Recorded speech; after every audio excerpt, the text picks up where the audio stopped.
So, our story continues. For what seems like days, you have been huddled into a dark and damp cabin aboard the Stygian Carriage, with the effects of a ship raid still lingering in your thoughts. Some of you are wounded. Some of you are tired. All of you are kidnapped. Only a little time ago, you boarded the Enchanted Lady for what should have been an uneventful and safe passage to Port Nyanzaru. As you rounded the northern coast at night, sounds of heavy footfall broke the midnight silence. Swords clashed, folks screamed. Within moments, those of you who survived the bloodshed horror were led up to the main deck. There, the vile Captain Festerwound stood proudly, his red-eyed parrot squawking hellishly in your hearing. Each of the crew of the Enchanted Lady were sliced open and thrown overboard. An offering to Levestus for his favor on tonight's voyage. He then looks to the 10 of you and whispers between spittle and beer breath. The rest of you make a fine trade. You were led away with howling and cackling. Captain Festerwound, a young man with a wild black beard and bronze skin, his green eyes now shaded bloodshot red due to rumors of him selling his soul to the devil. His feared cutlass hung arrogantly at his side as he shouted orders to his evil crew of humans, orcs, and werewolves. Bound tightly and stripped of your belongings, you arrive aboard the ship of Captain Festerwound, Stygian Carriage. And in the darkness, the absolute hellish darkness, with a foot of water at your feet, gently lapping as the ship sails, the stink of waste and rot in your nostrils, and your back pressed up against the wet boards of this underbelly of the ship. How do you appear? So Vladimir von Vestra, he is an elvish descent with his long pointy ears. Give them away, but he has a long, I guess in uh, John's world, the elves are more elongated, longer limbs, more sharper, longer features, nose and eyes, um, jutting out to the sides. And he has long, flowing silver white hair. He was been stripped of his armor though. Now just wearing cotton, uh, fine cotton clothes that he usually would wear underneath his armor. His maul gone, and he is sitting against the wooden wet table or wooden wet wall, arm over his knee, and he's contemplating silently to himself of how to get out. Kind of muttering. In the silence, you also hear someone muttering, a woman, seemingly gone mad and insane, just whispering, the bellows, the bellows, the bellows. She spits. You hear the spittle splash upon the water. Ellie is a drow. She while she has the elegant features and the pointed ear and the long white hair, her eyes are a lavender color that would probably be doing a little bit of that faint glow with the night vision that is known to her race. She has still a little bit of roundness to her features, that she is not fully matured. You can tell that she is actually a very young drow elf, who's still growing, has the look of a young woman. I'm assuming we've all been stripped of our armor and equipment. So then, yeah, she's just dressed down into a white flowing shirt that would have been worn under her leather bodice armor. She looks pretty ticked off. She's probably been talked down to a few times for mouthing off before. Possibly you rub a little bit of the blood that is draining from your lips, and you see that back to back, you smell the orcish presence next to you, and your eyes of dark vision lock. He looks away despondently, beated, not proud, but hopeless. Water sloshes to the side, and each of you struggle to maintain a right. Your character falls over and lands halfway in the water. And as you sit up with the waste and the rot, a rat, a water rat, scurries up your neck and begins to try to find purchase. How do you appear and how do you respond? Caspian generally poses as an elf to avoid too many questions for his heritage. Um, so he's got like sandy brown hair and tan skin. Um, he did very well for himself out in Boulder's Gate, where he's from. So I suppose he's dressed somewhat decently considering the what's transpired. Um, he's going to kind of like thoughtlessly kind of flick the water rat away from him. As you attempt to, the rat responds in retaliation. So if you would please make a dexterity saving throw. First roll of the game. Oh, 17, I think. 17. Yeah. Feel free to respond as the rat, as you are successfully throw off this rat. How does this look? I just kind of like swat it away from me. Not necessarily in anger or disgust, just trying to keep it away. And at that moment, the door swings wide open. It looks like a saloon door pushing over the side, and the door is high enough off of the deck so that it doesn't splash in the water. And you see a auburn-haired man, the first mate, look in, and for a moment, a light shines into the room, and you're all getting a reflection of your face. Surprisingly, the three of you, the orc and the woman gone mad, are very close. The rat skitters across the room and lands at your feet, Vladimir. First mate looks very quickly, and you see him counting 7, 8, 9, 10. At 12, he shuts the door. I let the rat kind of do its business and run off if it is going to. I kind of poke my head out of the bars, see if I could finagle this as best I can. The lock while they're gone, right? You said they're gone? So you find yourself in a 10 by 10 room, 1 foot of water at the bottom of the room. But as of that, you are free to move about the cabin. The only door is not locked, just a saloon door that is above about 3 feet off the ground. Okay. I kind of like say out loud, is anybody out there awake? You gotta help. Help with what? Isn't it obvious? Get out. Well, the other attempts haven't worked out. What makes you think that this time you'll pull it off? Do I see her like pretty clear? I think with dark vision you can see faintly her, but she bests you on her. I kind of like my eyes shift towards you, and I almost give you like a dagger like glare, and I go, typical you wouldn't know. How about you? And I look towards Caspian. Caspian, so I'm just kind of like muttering to myself, attempting to concentrate and cast Destroy Water as a cantrip. And kind of like to myself, not necessarily directed at Vladimir, but if you would stop talking for 10 seconds, I could probably figure something out. And as you cast Destroy Water, what does this look like?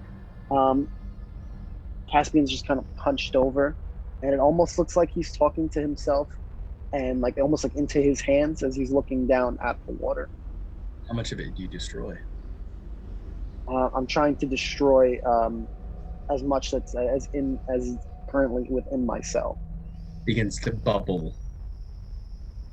Bubbles rise from the surface.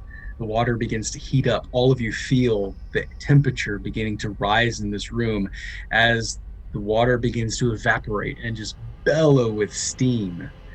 Water indeed subsides but a couple inches, and the room is now filled with this spa-like steam, the noxious odor of rot, and you become aware that there is a corpse in the middle of the room, and the rats are feasting on the last of it and turning their attention now to Caspian, Ellie, and Vladimir.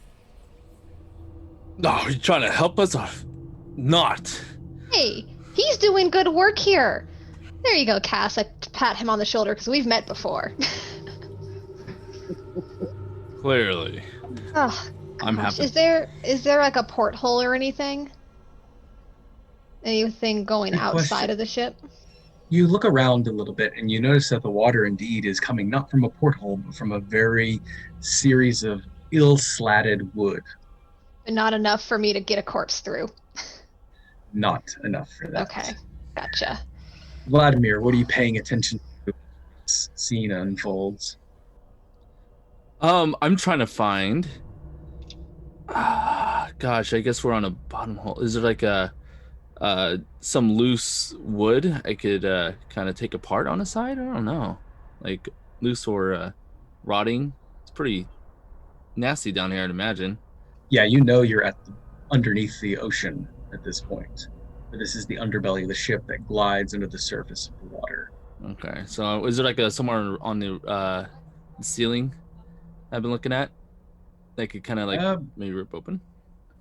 You can make an investigation check for that. 14. It's too high for you to reach at this point. You can't see anything from this vantage. Do I have any of my tools on me? Any at all? I don't know. How stealthy are you? How sleight of handy are you? I have a +3. +3. I'll let you do a sleight of hand check to see one item that you were able to pocket while the pirates raided through your belongings. All right. 7. So +3 is 10. No. Sadly, they strip you of all your belongings, especially that one you were just looking for. Oh, I chose disguise kit and not thieves' tools. Would I be able to make the same roll to see if I snuck anything on me? Yeah, I would say so. Go ahead. Okay. You reach for that item. Now you got me double guessing what my item is. Ah, dang it. That's also a 10, and I've got a +6 to sleight of hand. Simultaneously, you both reach for your pocket. I look over at Cass and I'm like, well, I guess we're doing this the hard way. All right. I'm about to break open this door. Wait. Let's have a look-see first. And you said it's a saloon door 3 feet off the ground, so I should be able to kind of crawl and stealthily look under. I'd like to try to get as close as I can, since there's less water now on my hands and knees, and just sort of peer under the door and see how many are out there guarding. I like that. So you're climbing up, and with your dark eyes, you see that it is nighttime. Oh, excuse me, it is daytime already. The sun has risen above, and you count them, roughly around 20 to 25 pirates moving about. Every once in a while, you hear the strong, hellish footfalls of Captain Festerwound, and you hear him and his parrot squawk, echoing each other. 10 souls for the undertow. 10 souls to feed him who is below. 10 souls to feed the undertow. 10 souls to feed the below. The maddening of the captain, and then you hear a little voice in the distance, beyond your shoulder. Here out of nowhere, perhaps another prisoner, say, well, eventually he will make his deal and all will be right. And like I'm in a boat. Hello. You turn around and you see a small imp, a blue-green imp floating above the water. Does everybody else see that? Vladimir, you see this imp floating in the water, and he's providing a soft glow that now you can see the rest of the prisoners' faces. This imp doesn't belong to you, Drow. Huh. Why would I have a pet imp? Who implies that? No. This is a big misunderstanding. I meant to head to Stygia. I was on my way, and somehow I got sidetracked here. Apologize. I do not mean to mess with the party. Sure, you were not really a party. Oh, he looks around at the corpse and says, well, No, especially not that one. I wonder. And he looks over at his notes and says, "Ah, he made it. Excellent. Is anyone else needing a ticket to Stygia after they die?" After they what now? Well, I see Excuse that me. you're. Yes, well, I see you're in a prodigious point here. You are clearly being offered to release Captain Festerwound from his bad dealings. You know, he had a terrible run-in with those sahuagin. They made him promise, and oh, he looks like he's making good on his promise. Are you here to kill us? Oh, no, no, no. On the contrary, this was a teleportation mishap. I did not mean to come here, and then I thought you were Teleport! I'd actually Clearly, like to just jump kind of down as soon as he says teleport. I'm like, you can teleport. Let's talk. That was coincidental. Excuse me, I can teleport myself. However, I do have this wonderful care package that I can offer you at a discounted rate if you would offer your soul to Levistitis in the freedom of the Devil Lord's imprisonment in the ice cell. Once and for all, we're trying to get him out. It's a big campaign. Captain Festerwound is on board, but I am now gathering that you are not part of his crew. Um, Oh, you're a salesman. I would Well, like yeah. to try to reach out and it's not a very big imp. Can I reach out and try to grab him? Sure. You indeed apprehend this imp. I do apprehend him? Mhm. Great. And I'm like, oh, no, no, no, no, no. Here, I have an offer for you. What is this care package? Oh. Speak quickly now.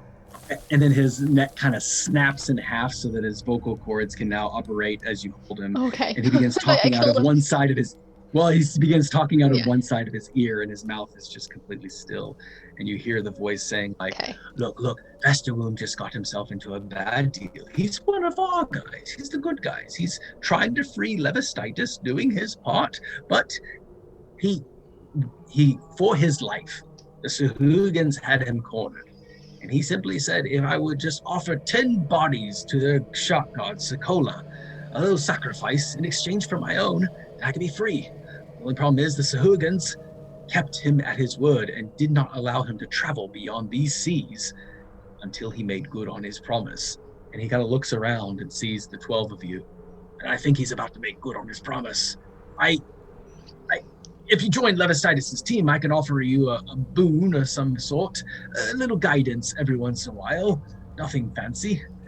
Not I look worth over. it. As I look over at my friend Cass, it's just like, are you hearing this?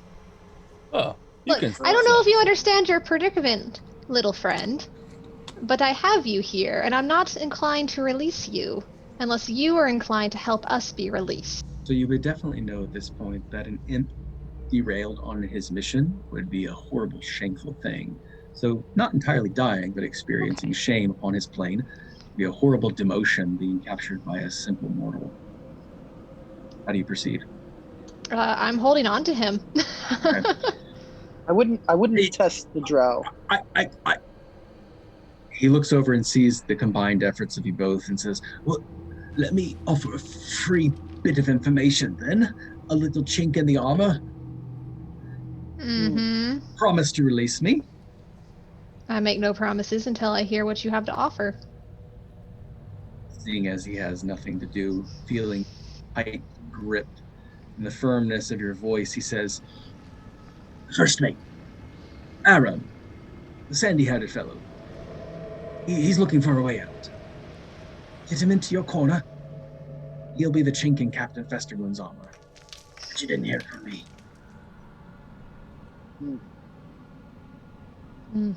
I look Vladimir over is to to Vladimir. Well, actually to Cass, because I don't like Vladimir yet.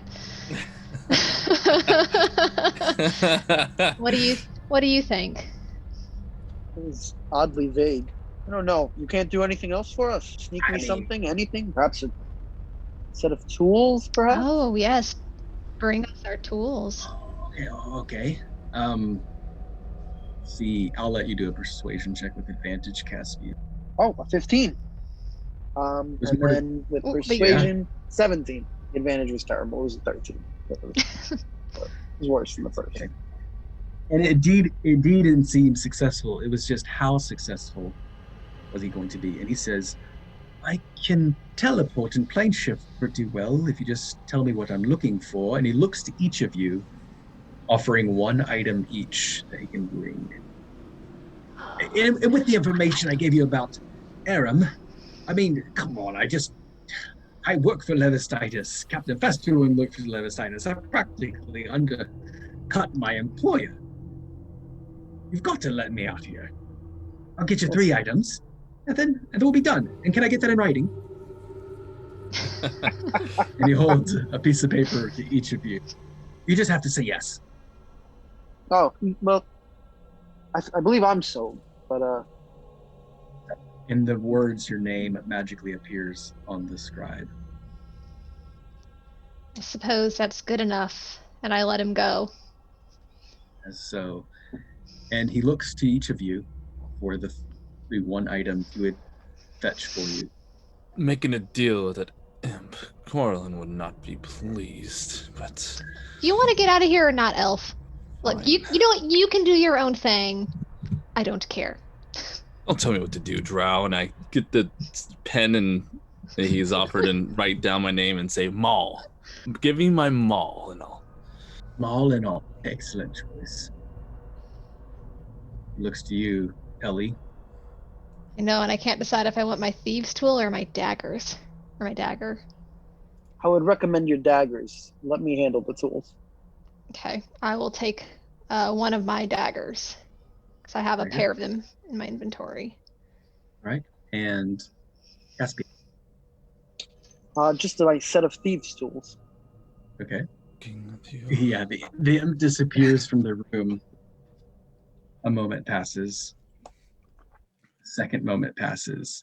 The ship carves through the ocean with an unholy speed, powered by hell itself. The Stygian Carriage breaks against the salty waters. You hear the captain laughing maniacally, heavily invested in the success of his mission. The parrot on his shoulder echoes the words, 10 souls, speed the undertow, and the doors swing open. Aram, the first mate, 25 pirates, Captain Festerwound lead you all out, tying ropes around your hands. And then you get a cold chill down each of your spines and find that in some area of your pockets or your breeches or your shirt, there is an item that has been placed there magically by the imp. As you are led away, you see that the pirate ship is coming into a cove. The captain says, "We'll dock here for the day and for all night. And by the end of the night, we'll complete the mission. We'll have ourselves free!" And the pirates begin cheering and clapping gladly to be released from their curse of location. And as you're approaching this pirate's cove, you realize this is Jakara Anchorage, one of the feared pirate coves in which a conglomerate of 4 pirate captains agree to use this as their loot station, as their station of respite. Caspian, as your eyes are adjusting to the sunset light, the tide coming in, what do you pay attention to? I'm paying attention to, I guess, the distance from the water that we're going to be, and paying attention to like what the nearest route would look like to get into the ocean. So if you imagine just a small concave cove, sheltered by many trees and rocks and caves, the ship is able to kind of pull along the rock port side. The depth of this cove must be incredibly deep, for there are already 3 other pirate ships docked there and waiting as well. Ellie, your eyes are now slowly adjusting to the bright sunset. What are you paying attention to? Where do your eyes wander? Looking around the ship itself on the deck and also up at the mast of the crow's nest, and I am looking for somewhere I can slink away to hide.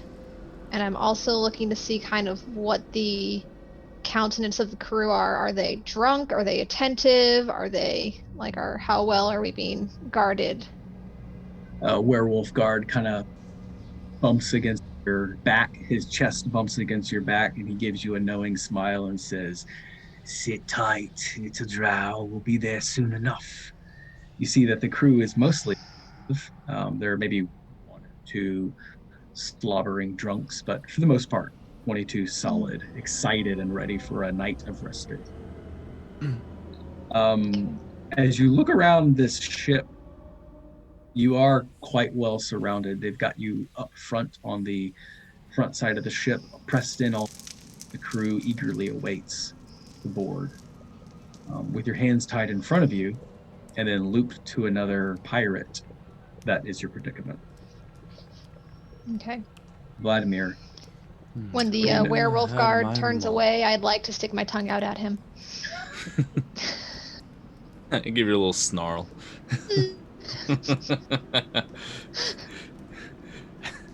I look at her, shake my head, and then I'm gonna be Vladimir's gonna be examining the first mate, kind of to see who he's talking to, more kindly than others, and then see if I could kind of differentiate between the crews who are more or less on his side.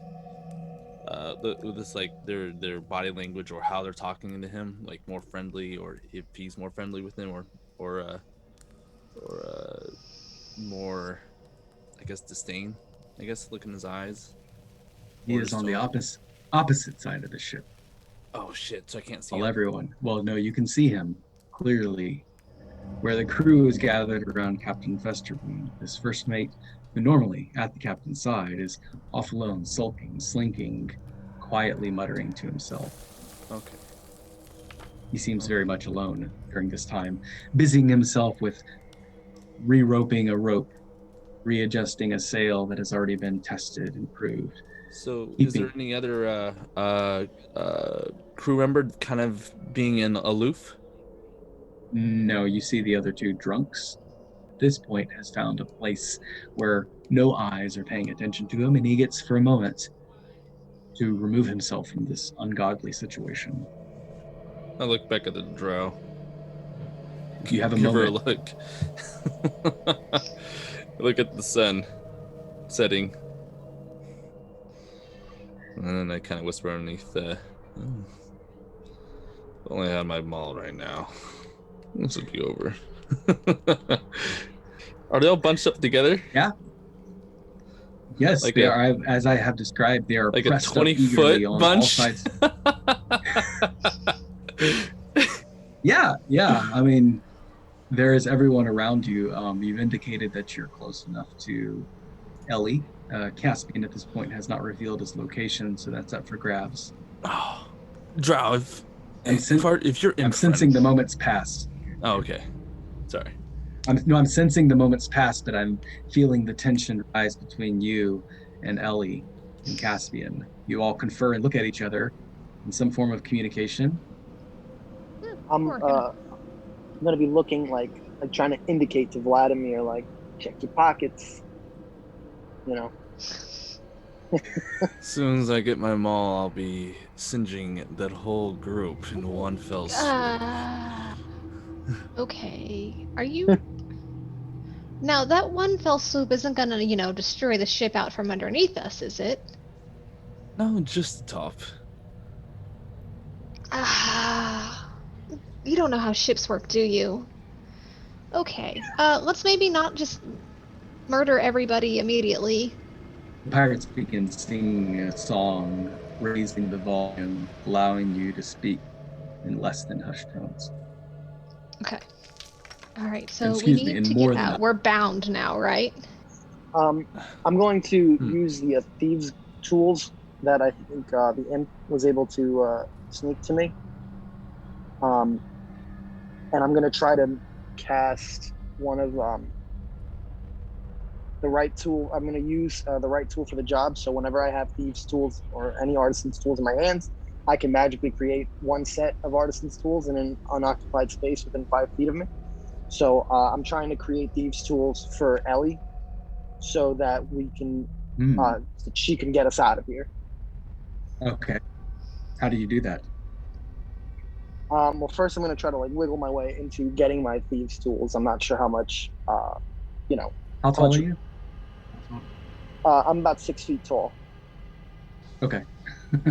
So nearly a head and foot taller than everyone else. You bump across to the side, and the orc captain, or the orc pirate, kind of pushes you aside, just looking forward, and his hands on the railing now. He replaces with you like some mosh pit at a concert, and you get pushed back, now pressed up against Ellie. Am I able to get my dagger out and start cutting his bonds surreptitiously? Yes, if you would like to. With everyone pressed up around you, there's little room for error. Okay. You notice this? Do you indeed proceed? Do you trust me? I never feel good when someone asks me that question. I will be honest. Do what you think is right.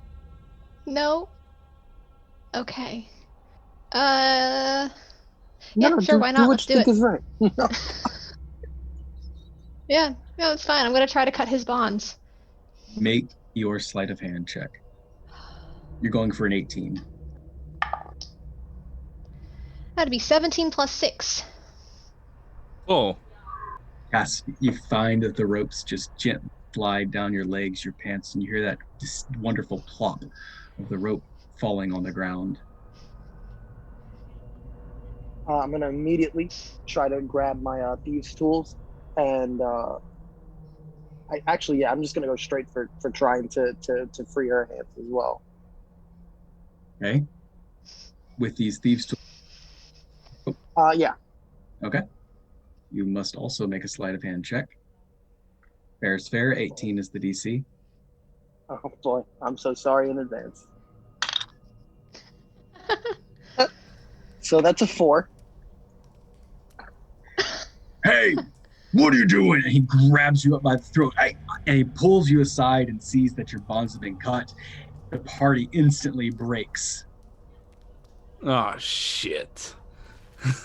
And as retribution, Caspian and Ellie make a Constitution save. Okay. 19 15. plus 5. All right, so Caspian, that's a pass. You take 3 points of bludgeoning damage, and for Ellie, that's a fail. You take 7 points of bludgeoning damage. Retributively, just pound you, hit you harder, tie you back up, and throw you up to the side of the boat. Vladimir, you are pressed up along with them, as well as the rest of the prisoners. And not a moment too soon do you actually enter into the dock, and once again, in another cell. This time, it is a 20 by 40 foot hollow cavity in a cave within the side of the mountain. The ocean tide lingers at the edge of the cave, slowly creeping up little by little. Above you in the ceiling, there's a small barred opening that you are initially thrown through, and the bars shut tight. In the corner, there huddles an old, wizened man with barely a loincloth for raiment. Yet again in the cell, Vladimir, how do you respond, and to where do your eyes wander?